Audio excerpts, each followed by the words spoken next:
Mr. President, today the Supreme Court heard oral arguments in U.S. versus Texas. This case is a challenge to President Obama's executive actions to prioritize U.S. immigration enforcement. In 2012, the president used his legal authority to establish the Deferred Action for Childhood Arrivals, or DACA, program. DACA has given nearly 700,000 undocumented young people the opportunity to come out of the shadows to pursue their dreams through education and jobs.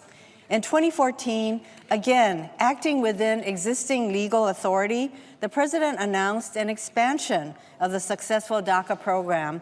He also created a new deferred action for parents of Americans and lawful permanent residents, or DAPA, program. DAPA allows the undocumented parents of U.S.-born and legal permanent resident children, the majority of whom are U.S. citizens, to stay in this country with their families. Together, the expanded DACA and DAPA were expected to enable nearly 5 million people to come out of the shadows without fear of deportation. Unfortunately, Texas and 25 other states challenged the president's authority to issue these executive orders, resulting in the Supreme Court hearing today. Hundreds of dreamers, Muslim students, and activists from California, New York, New Jersey, and elsewhere rallied on the Supreme Court steps this morning. I spoke with them and heard their stories and their hopes that the Supreme Court would make the right decision in support of the president and millions of DACA and DAPA families. Many carried signs and stickers that read, quote, "Keep families together," unquote. Keeping families together is at the crux of the president's executive orders.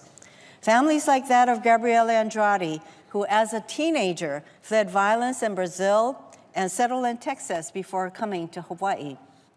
While Gabriela's sister and parents were granted visas through a lottery system, Gabriela fell through the cracks. Until President Obama announced the DACA program, she lived in fear of being separated from her entire family. She said, quote, "DACA pulled me out of limbo and gave me a life again.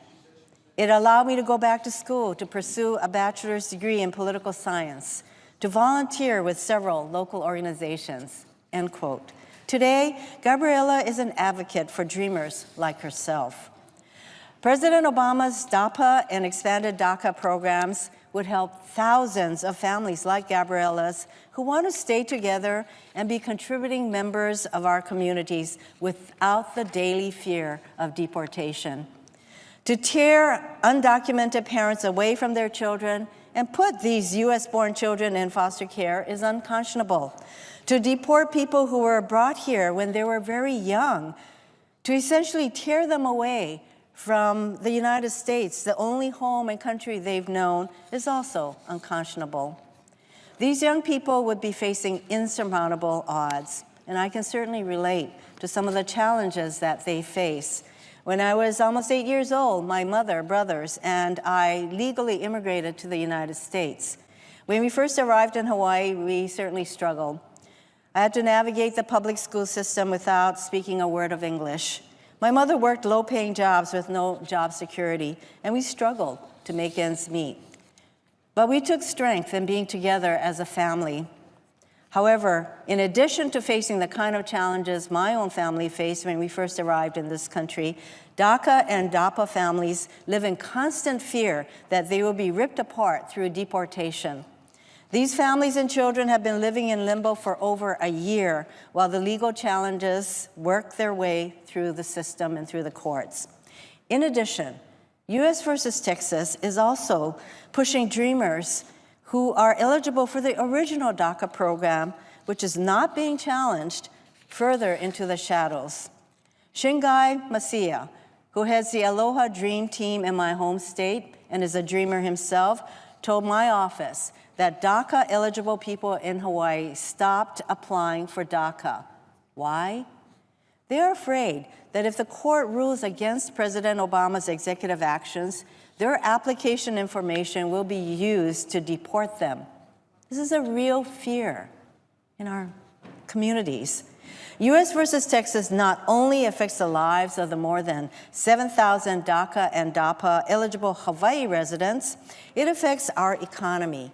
Over 10 years, DACA, DAPA, and the expanded DACA are projected to provide a $276 million cumulative increase to Hawaii's gross state product. The Center for American Progress also projects that over 10 years, DACA, DAPA, and DACA expansion will provide a $136 million increase in the combined earnings of Hawaii's residents.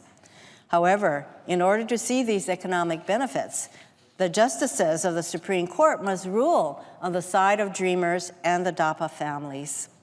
My hope is that the Supreme Court rules that the president is well within his legal authority in expanding DACA and DAPA and allows these executive actions to be implemented. I note, however, that executive actions, important as they are not enough. The president himself has called on Congress to fix our broken immigration system so that 11 million undocumented people in our country can come out of the shadows and live and work openly. It has been almost 3 years since the U.S. Senate passed bipartisan comprehensive immigration reform. I call upon Congress to do our jobs and enact fair, humane, sensible immigration reform, recognizing that we are indeed a country of immigrants. That fact is at the very root of our strength as a nation. Mr. President, I yield back.